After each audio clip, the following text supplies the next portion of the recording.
Hello dear children, how are you. आज मैं future perfect tense का पैसिव वॉइस बताने जा रहा हूँ। हिंदी पैसिव वाक्य की पहचान है कि जिस हिंदी वाक्य के क्रिया के अंत में या जा चुकेगा, ई जा चुकेगी, ये जा चुकेंगे लगा रहे तो उस वाक्य को फ्यूचर परफेक्ट टेंस के पैसिव वॉइस का वाक्य कहते हैं। जैसे देख लें, 15 मई तक स्कूल बंद किए जा चुकेंगे। किए ऐसे भी लिखते हैं, ऐसे भी लिखते हैं। किए किसी तरह से लिखते हैं, ये भी और ये भी। क्या तब तक बच्चों को इनाम दिया जा चुकेगा। शाम तक काम को पूरा क्यों नहीं किया जा चुकेगा। इस तरह के वाक्य आते हैं। हिंदी में पैसिव वाक्य पैसिव वॉइस का वाक्य है। एक्टिव में आपने पढ़ा होगा कि वह बाजार जा चुकेगा, केवल चुकेगा आएगा, लेकिन यहाँ ये जा चुकेंगे सब में आएगा। ये पैसिव की पहचान है। अब आप इसको बनाने के लिए इस नियम का प्रयोग करेंगे। Object plus shall will plus have been, उसके बाद V3 past participle of the verb, उसके बाद सब्जेक्ट यदि हो तो बाई देकर सब्जेक्ट लगा सकते हैं। ये चीज़ बाद में बताऊंगा कि यहाँ बाई के जगह अनेक प्रीपोजिशन का प्रयोग होता है, विद का भी प्रयोग होता है, इन का भी प्रयोग होता है। ये चीज़ हम आगे डिस्कस करेंगे, आगे हम एक्सप्लेन करेंगे। अभी आप बेसिक चीज को जाने कि कैसे हम बदलते हैं। अब आप इन उदाहरणों को यदि ट्रांसलेट करेंगे तो होगा 15 मई तक स्कूल बंद किए। इसमें तक का अंग्रेजी फ्यूचर परफेक्ट टेंस में तक का अंग्रेजी बाय होता है। इस चीज को आप ध्यान रखेंगे। बाय, स्कूल बंद किए जा चुकेंगे। द स्कूल या द स्कूल्स। शैल विल में से विल को लगाएंगे। Will have been. V3 बंद करना का V3 क्लोज्ड। अब रहा 15 मई तक, तो बाई 15 मई। बाई 15 मई। दूसरा है क्या तब तक बच्चों को इनाम दिया जाएगा। बच्चों को इनाम दिया जाएगा, यहां सब्जेक्ट नहीं है तो हम बच्चों को इनाम देने के लिए लिखेंगे विल द चिल्ड्रेन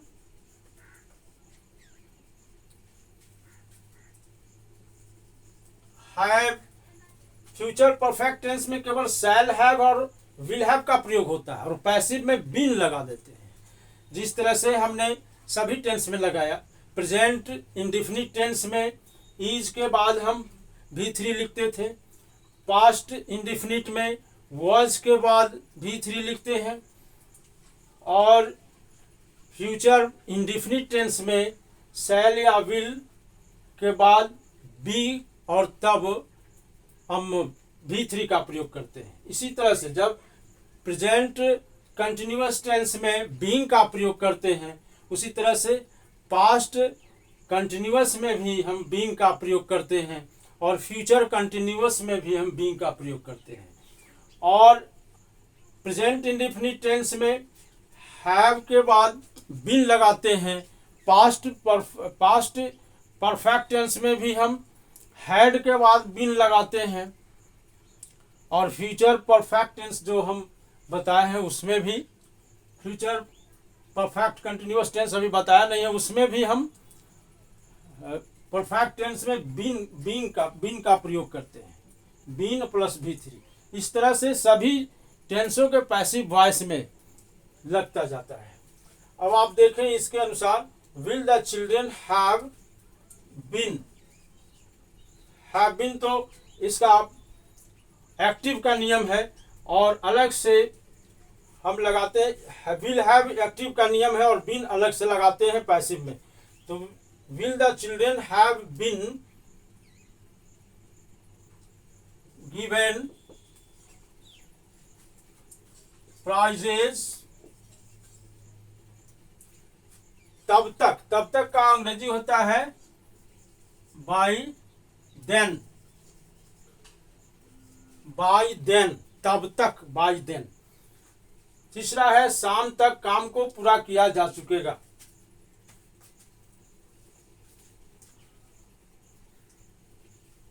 क्यों नहीं किया जा चुकेगा?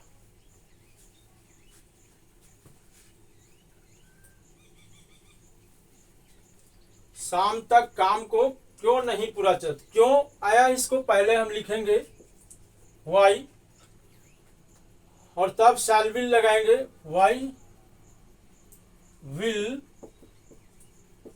The work.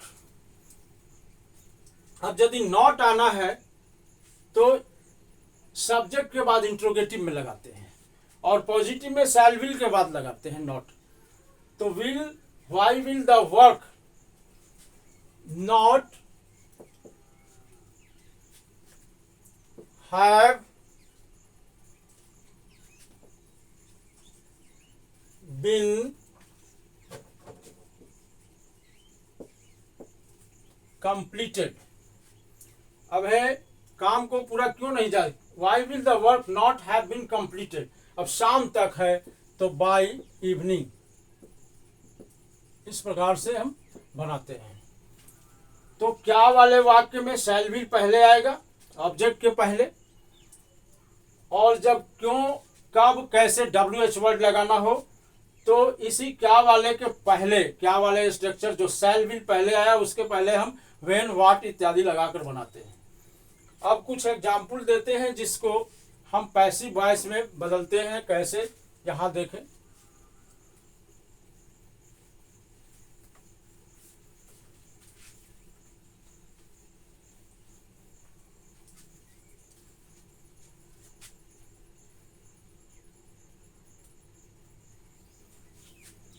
एक्टिव में है I shall have written the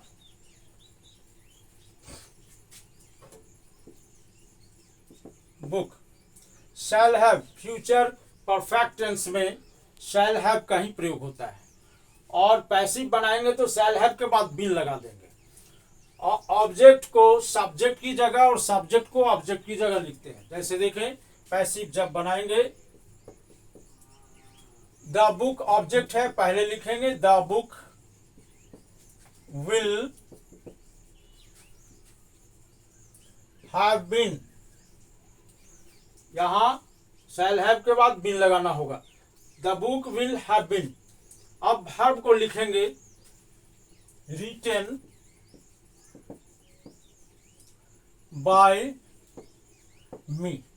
अब यहां सब्जेक्ट को बाय मी कर दिया है, आई को हम ऑब्जेक्टिव केस में लिखा है।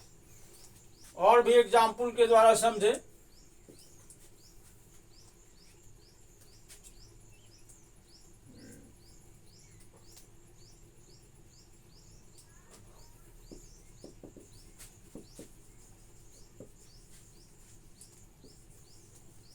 Will they have done the work by tomorrow? क्या वे कल तक काम को कर चुकेंगे? इसका हिंदी हुआ। यहाँ I shall have written the book, मैं पुस्तक लिख चुकूंगा। और यहाँ पैसिव में इसका हिंदी हो जाता है the book will have been written by me, पुस्तक मेरे द्वारा लिखा जा चुकेगा। यहाँ will they have done this work by tomorrow, क्या वे कल तक काम कर चुके होंगे या कर चुकेंगे। इसको जब पैसिव में हम बदलेंगे तो ये सब्जेक्ट है और यहाँ ऑब्जेक्ट द वर्क है, इसको पहले लिखेंगे और विल को पहले, इंट्रोगेटिव में जो विल है उसको तो लिखेंगे ही। विल द वर्क हैव, अब हैव के बाद बीन लगा देंगे, हैव बीन डन। तीसरा रूप डन होता ही है फ्यूचर टेंस, फ्यूचर परफेक्ट में भी और फ्यूचर परफेक्ट का पैसिव में भी, दोनों में होता है। इसमें कोई चेंजिंग नहीं होगा। Will the work have been done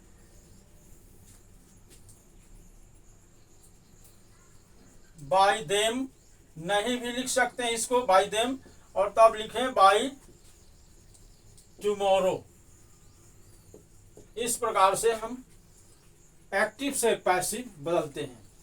एक और एग्जाम्पल ले लें जिसमें वाई व्हेन व्हाट आता है। तो वाई व्हेन व्हाट के लिए हम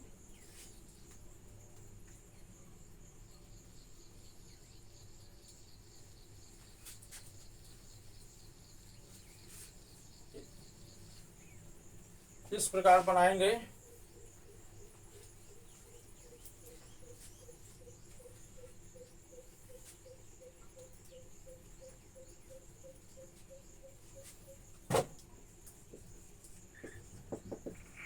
Why will the government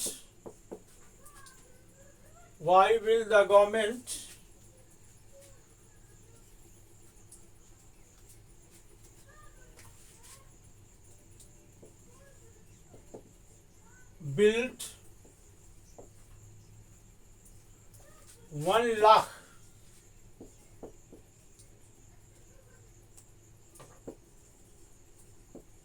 houses, 1 lakh houses?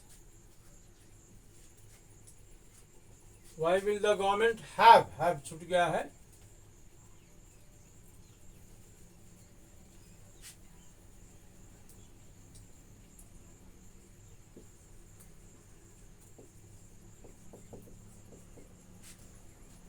built 1 lakh houses by the end of this year, इस साल के अंत तक, by the end of this year मतलब इस साल के अंत तक सरकार 1 लाख घर क्यों बना चुकेगी।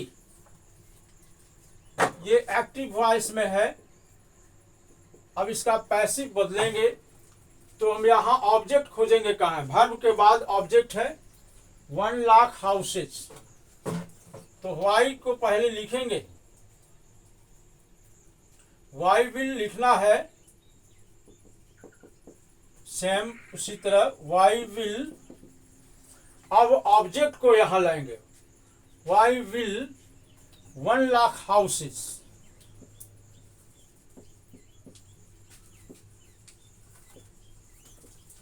Y will 1 lakh houses have been built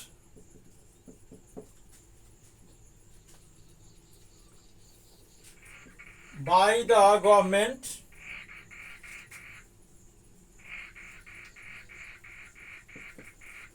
अब है by the end of this year, by the end of this year। इस प्रकार से हम एक्टिव से पैसिव बनाते हैं। लंबे वाक्य को देखकर घबराए नहीं, बिल्कुल आसान है बनाना, जिस तरह से मैं टेक्निक बनाया हूं। धन्यवाद।